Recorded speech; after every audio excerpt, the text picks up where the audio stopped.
मैंने श्रीमद् भगवत गीता तब तक नहीं पढ़ी थी जब तक मुझे ये ज्ञान नहीं हुआ कि हम सब आत्माएं हैं और ये जिंदगी हम आत्माओं के लिए एक इम्तिहान है अपने अंदर से अपने सबसे अच्छे रूप को बाहर निकालने का। और भगवत गीता इस इम्तिहान को पास करने की एक अहम किताब है। भगवत गीता के 18 अध्याय हैं और ये संस्कृत में परमात्मा द्वारा दी गई थी। समय के साथ संस्कृत भाषा रोजमर्रा की जिंदगी से निकल गई और ये ज्ञान मनुष्य से दूर हो गया। समय समय पर भगवत गीता के साधारण अक्षरों में अनुवाद किया गया। इसी कोशिश को आगे बढ़ाते हुए आने वाले 9 मिनटों में भगवत गीता के कुछ अहम हिस्सों को अपने गुरु के आशीर्वाद से एक आसान रूप में मैं अपने 7 बिलियन भाई बहनों के चरणों में समर्पित कर रहा हूँ। ये ज्ञान परमात्मा ने भगवान कृष्ण के द्वारा सबसे बड़े धर्म युद्ध महाभारत की रणभूमि कुरुक्षेत्र में अर्जुन को कुछ 5000 साल पहले दिया। ये वो वक्त था जब धर्म का बार बार उल्लंघन हुआ, परमात्मा का डर मनुष्य से निकल गया। लालच की होड़ में भाई ने भाई को मारने की कोशिश की और यही नहीं, एक ब्याहता औरत को भरी सभा में अपने बड़ों के सामने अपमानित किया गया।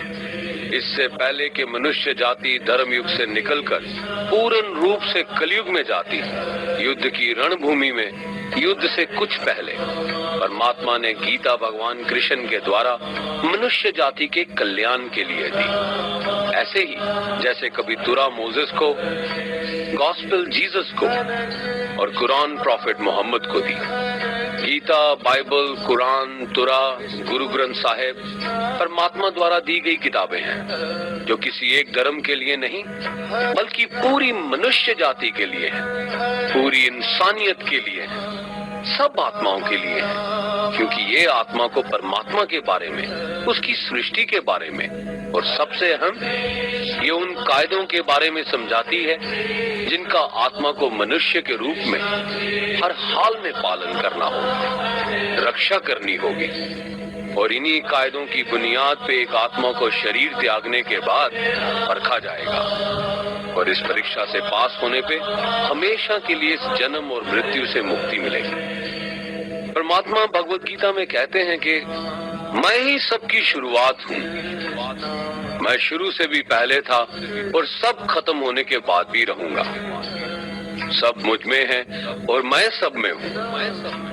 जो भी तुम छू सकते हो, देख सकते हो, चख सकते हो या सुन सकते हो, वो सब मैं हूँ। ये नदियाँ, पहाड़, सूरज, ग्रहण, चांद, सितारे सब मैंने बनाए हैं। मैंने ही भगवान, शैतान, राक्षस और इंसान बनाए। मैं सर्वव्यापी हूँ, सब में रहता हूँ, सब में मैं हूँ, मैं ही हूँ। मैं ही ब्रह्मा बन के सब बनाता हूँ और रुद्रा बन के सब नष्ट कर देता हूँ। मैं ये सृष्टि यूं ही बनाता और तोड़ता रहूंगा ताकि आत्माओं को मौके मिल सके इस जन्म और मृत्यु से एक दिन मोक्ष पाने को, हमेशा के लिए परमात्मा के साथ रहने को।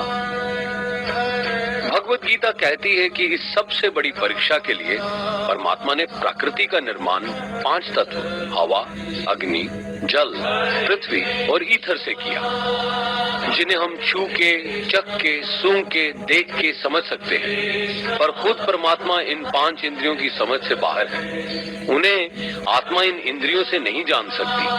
आत्मा 5 इंद्रियों के साथ वैसे ही है जैसे एक लोहे का रोबोट जिसे अपने बनाने वाले का कोई पता नहीं। अर्जुन को भी परमात्मा का विराट रूप देखने के लिए भगवान कृष्ण ने दिव्य नेत्र दिए। भगवत गीता समझाती है कि आत्मा अजन्मी है, इसे कोई मार नहीं सकता, कोई जला नहीं सकता, डुबा नहीं सकता, काट नहीं सकता। लेकिन आत्मा को परमात्मा के साथ हमेशा रहने के लिए ये परीक्षा रूपी जीवन में बैठना ही पड़ेगा। इस परीक्षा के लिए परमात्मा से बिछुड़ के आत्मा को पृथ्वी पे किसी न किसी रूप में जन्म लेना पड़ता है और 88 करोड़ योनियों को जीने और भोगने के बाद एक आत्मा को मनुष्य का शरीर और दिमाग मिलता है। इस सबसे बड़ी मर्यादाओं की परीक्षा में बैठने के लिए हर मनुष्य को इस पूरी परीक्षा के दौरान तरह तरह की अच्छी और बुरी भावनाओं के चक्रव्यूह में अपने ही भाई बहन या मित्रों के साथ डाला जाता है, जिसमें हर आत्मा को अपने अंदर के तामसिक और राजसिक अवगुणों से निकल के सात्विक जीवन में प्रवेश करने के मौके मिलते हैं। हमारे तामसिक गुण वो हैं जो हमारे अंदर हीन भावना पैदा करके हमें खुद को उदास और नुकसान पहुंचाते हैं, और हमारे राजसिक गुण हमें ईर्ष्यालु और लोभी बना के दूसरों के प्रति नुकसान पहुंचा सकते हैं। इस परीक्षा के दौरान हर आत्मा को तामसिक और राजसिक गुणों को खत्म करके अपने सात्विक गुणों से परिचित होना पड़ेगा। सात्विक गुण वो हैं जो आत्मा को अपने आसपास की हर चीज से जोड़े और उन्हें प्यार करना सिखाते हैं। परीक्षा के दौरान हर आत्मा को जीवन के चारों स्तंभ धर्म, अर्थ, काम और मोक्ष का ज्ञान पाके ही मुक्ति मिलती है। यही वो द्वार है जिन्हें समझ के ही आत्मा परमात्मा को समझ सकती है। पहला द्वार धर्म का है और शेर इसका प्रतीक है। धर्म वही है जो गीता में लिखा हुआ है, वेदों में लिखा हुआ है, गुरु ग्रंथ साहिब, बाइबल या कुरान में लिखा है। धर्म वही है जो धारण किया हुआ है, जैसे आपका दिल मानता है, जैसे झूठ नहीं बोलना, चोरी नहीं करना, भगवान का निरादर नहीं करना, दूसरों को नुकसान नहीं देना, यही सब धर्म है। और हर आत्मा को अपने जीवन काल में हर समय धर्म का पालन करना होगा और उसकी रक्षा करनी होगी। दूसरा द्वार अर्थ का है और घोड़ा इसका प्रतीक है। हर आत्मा अपने हर जीवन काल में अपने पृथ्वी पे होने का अर्थ या मूल कारण समझेगी। इस जिंदगी में भोगने वाली चीजें और रिश्तों का आनंद लेगी। अच्छा बेटा या अच्छी बेटी, अच्छा भाई या अच्छी बहन, अच्छा पति या अच्छी पत्नी बनके हर दुनियावी रिश्ते पर खरी उतरेगी और इस परीक्षा को पास करेगी। तीसरा द्वार काम का है।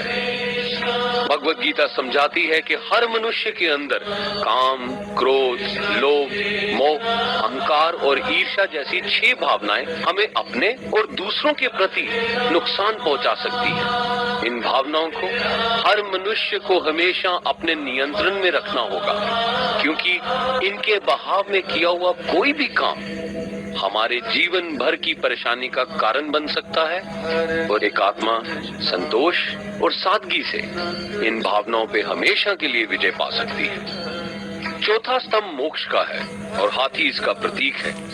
इस परीक्षा रूपी जीवन में हर मनुष्य हर समय कुछ इच्छाएं रखता है। कुछ इच्छाएं एक ही जन्म काल में पूरी हो जाती हैं और कुछ अधूरी रह जाती हैं, और उनके पूरा होने के लिए आत्मा को वापस पृथ्वी पे आना पड़ता है।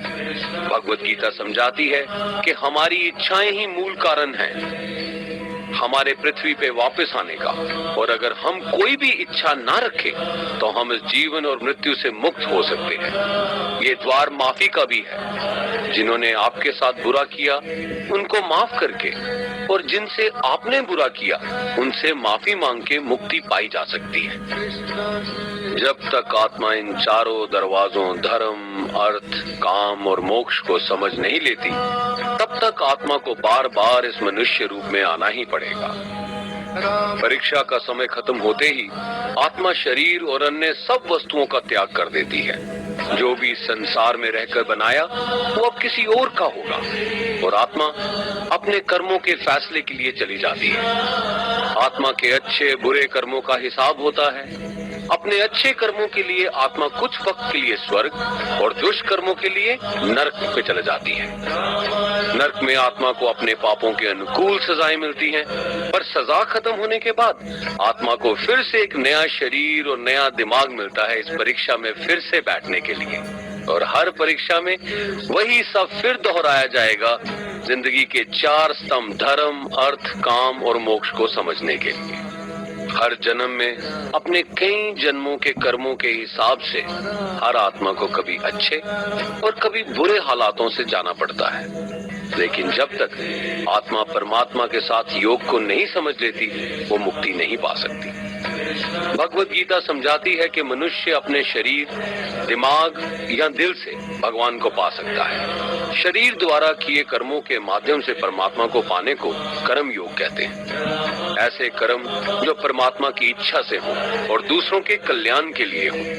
वाल्मीकि ने रामायण लिख के, श्रवण ने अपने माता पिता की सेवा और उन्हें चार धाम की यात्रा करवा के, मदर टेरेसा ने अपने प्यार और सेवा के माध्यम से, और मैडम क्यूरी ने वैज्ञानिक खोज में अपने जीवन का बलिदान देके अपने कर्मों द्वारा परमात्मा को पाया।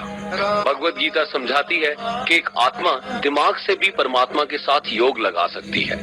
इसे राजा योग कहते हैं, क्योंकि दिमाग या मस्तिष्क सब इंद्रियों का राजा है। एक मनुष्य अपनी आस्था, सांस प्रणाली, आसन, अभ्यास, साधना और तपस्या से परमात्मा को इस योग के रास्ते पा लेता है। इस योग को समझने के लिए हमें अपने अंदर की एनर्जीज यानी चक्रा और कुंडलिनी को समझना पड़ेगा।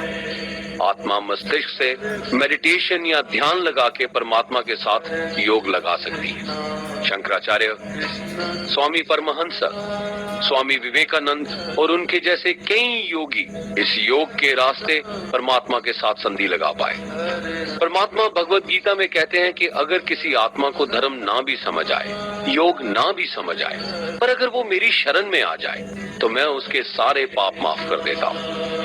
परमात्मा को ऐसी दिल की गहराइयों से पुकार के पाने को भक्ति योग कहते हैं। चैतन्य महाप्रभु, मीराबाई और भगवान हनुमान इस योग के सबसे बड़े उदाहरण हैं। लेकिन कभी आत्मा अपने होने का मूल कारण भूल के धर्म का उल्लंघन करे या पाप के रास्ते पे निकल जाए तो उसे ठीक करने के लिए परमात्मा खुद किसी रूप में पृथ्वी पे जन्म लेते हैं। आइए श्री भगवत गीता, गुरु ग्रंथ साहिब, तुरा, बाइबल, कुरान या ऐसी किसी भी दीनी किताब को पूरा पढ़ के इस जिंदगी के असली मायने समझें और परमात्मा के साथ योग लगाएं। अगर आपने इसे पसंद किया तो इसे औरों को बांटिए ताकि सब आत्माएं अपने यहाँ होने का मूल रूप समझ सकें और इस जन्म और मृत्यु से मुक्ति पाके हमेशा परमात्मा के साथ रह सकें। धन्यवाद।